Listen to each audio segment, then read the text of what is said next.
বিশ্লেষকদের মতে মার্কিন স্থল অভিযানের প্রথম লক্ষ্যবস্তু হতে পারে মাত্র ৯ বর্গ মাইলে ক্ষুদ্র খার্গ দ্বীপ। আয়তনে ছোট হলেও এটি ইরানের অর্থনীতির প্রাণকেন্দ্র। তেহরানের ৯০% অপরিশোধিত তেল এই দ্বীপ থেকেই রপ্তানি হয়। ওয়াশিংটন মনে করছে খার্গ দ্বীপ দখল করতে পারলে ইরান অর্থনৈতিকভাবে পঙ্গু হয়ে পড়বে এবং আলোচনার টেবিলে নতি স্বীকার করতে বাধ্য হবে। তবে এই দ্বীপ দখল করা যুক্তরাষ্ট্রের জন্য মোটেও সহজ হবে না। ইরানি ড্রোন, শক্তিশালী কামান এবং সমুদ্রের তলদেশে পেতে রাখা মাইনের জাল ছিন্ন করে সেখানে পৌঁছাতে মার্কিন সেনাদের কঠিন প্রতিরোধের মুখে পড়তে হবে। হরমুজ প্রণালীর যুদ্ধ ও দ্বীপ দখল। বিশ্বের জ্বালানি সরবরাহের ধমনী হিসাবে পরিচিত হরমুজ প্রণালী, এই জলপথের নিয়ন্ত্রণ নিতে যুক্তরাষ্ট্র কাসেম, লারাক এবং আবু মুসার মতো কৌশলগত দ্বীপগুলোতে হামলা চালাতে পারে। বিশেষ করে কাসেম দ্বীপটি ৫৬০ বর্গমাইল এলাকা জুড়ে বিস্তৃত, যেখানে ইরান তাদের অত্যাধুনিক অ্যাটাক ক্রাফট ও ক্ষেপণাস্ত্র মোতায়েন করে রেখেছে।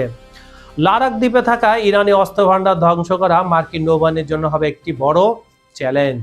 পেন্টাগনের এই পরিকল্পনার পেছনে আরও একটি রোমহর্ষক কারণ রয়েছে। গত বছরের জুনে ইরানের পারমাণবিক স্থাপনায় হামলার পর প্রায় ৪৪০ কেজি সমৃদ্ধ ইউরেনিয়াম নিখোঁজ হয়ে যায়। মার্কিন গোয়েন্দাদের ধারণা এই ইউরেনিয়াম উদ্ধার করতে বিশেষ কমান্ডো অভিযান চালানো হতে পারে। বিশাল আকাশ প্রতিরক্ষা ব্যবস্থা ভেদ করে এই তেজস্ক্রিয় পদার্থ উদ্ধার করা হবে এই যুদ্ধের অন্যতম গোপন লক্ষ্য। সংক্ষিপ্ত অথচ বিধ্বংসী যুদ্ধ।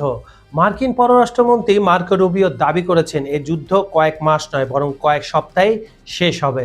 পেন্টাগন কোনো দীর্ঘস্থায়ী দখলদারিত্বের চেয়ে হিট অ্যান্ড রান পদ্ধতিতে বিশ্বাসী, অর্থাৎ নির্দিষ্ট স্থাপনা ধ্বংস করে এবং ইউরেনিয়াম উদ্ধার করে দ্রুত সটকে পড়া।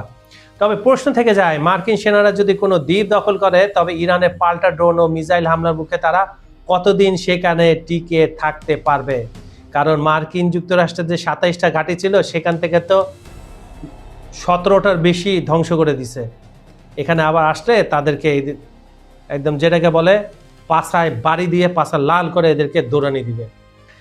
ইউএসএস ত্রিপলির মতো দানবীয় যুদ্ধ জাহাজ এখন মধ্যপ্রাচ্যের দোরগোড়ায়।